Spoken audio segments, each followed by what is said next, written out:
You know what's irritating me is that people only give those promises on New Year.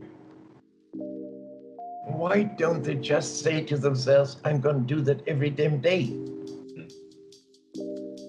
Oh, I'm going to be a good guy. When? Next December, when it's time to get Christmas presents?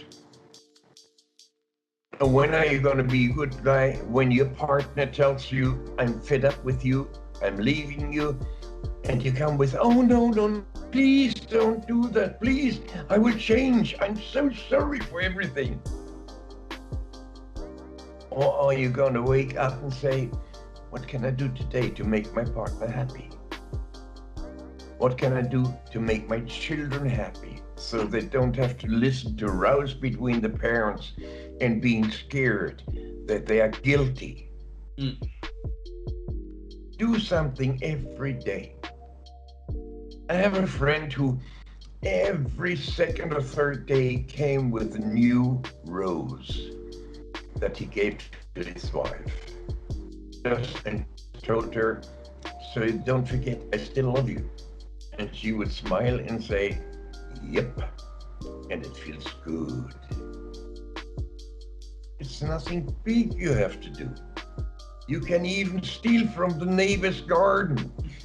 Take a nice flower he has there when he's asleep and come in and give it to your partner and say, I love you. Do you know what that word means? What those words mean? I love you. That means I'm feeling responsible for you. I want to take care of you. I want to make life into something beautiful for you. Allow me to do that. Here's a little token of my feelings. I mean, it's not so hard to do. Whenever your partner says something wrong, which everybody in this whole damn world does all the time, and think about before you start reacting, swearing, and maybe even getting violent, just think about it. What did he or she actually mean?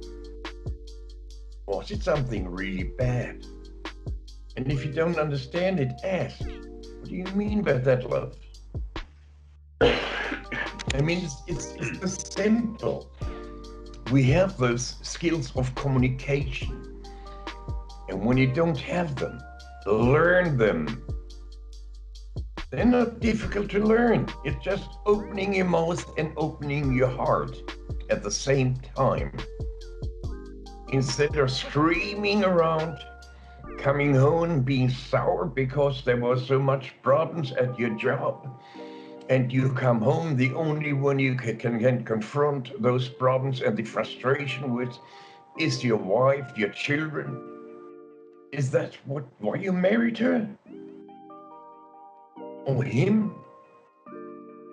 I mean, when we got married, we had this desire. I love my wife so much. I don't want to live with anybody else but her.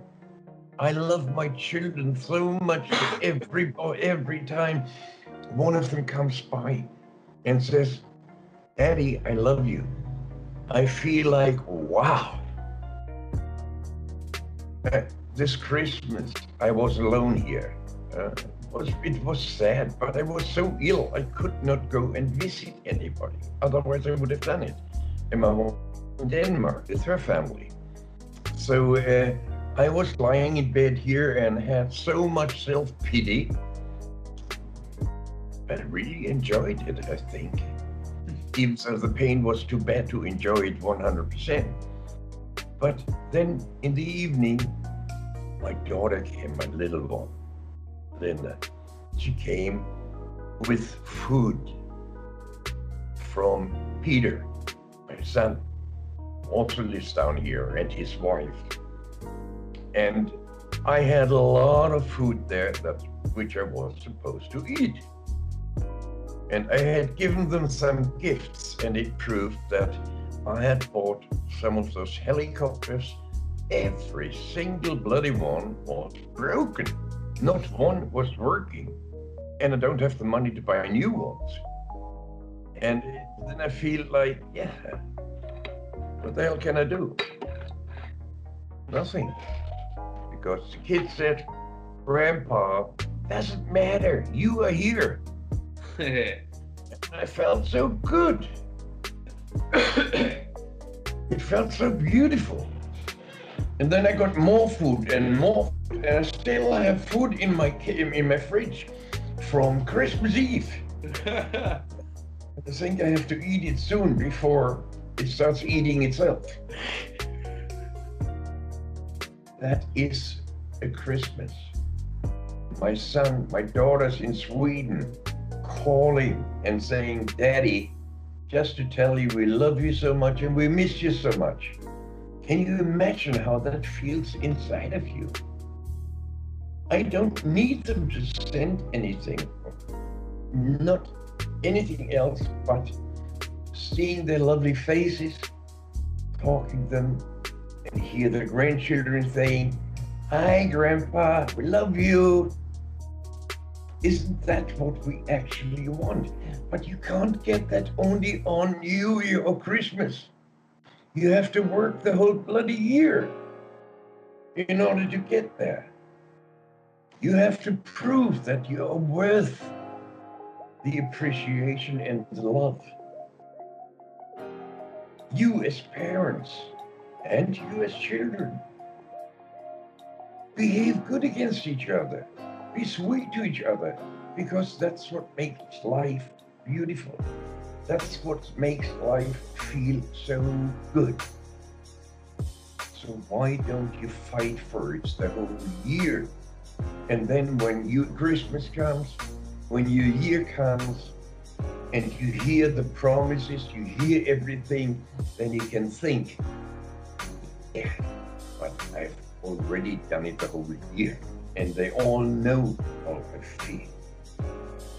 That gives you the right to enjoy it.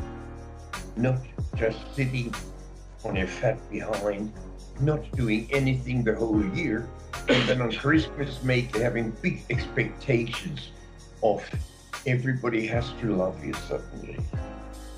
Forget it. There will be faults. Many children, many wives, many husbands can say, I love you very much, but I don't like you. And that is a terrible thing to have to say to your own family, to the people who we mean most of all in the whole world. Well, guys, I don't know, Chris, if you have any more questions to me. No, you actually covered it. You went above and beyond what I expected for the New Year's one. Excellent. Then all I wish you, my dear friends, not a good 2019. What I wish you is a good week until we meet again. Isn't that a good idea? Much better, because this have a good year is so abstract. Can you imagine that? But if you say have a good day and really mean it, and the other one feels from the bottom of his heart, yes, this is honest, then you have a good thing to live up to. So have a good week or two until we meet again. Depends on my health, if I can do it or not. Who the hell cares? I've had that health all my life, for over 60 years, so a day more or less, who cares? I'm happy. I'm happy because I have so many people around me who I love and who love me. Can't you see to get the same?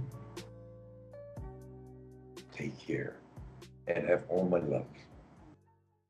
Bye.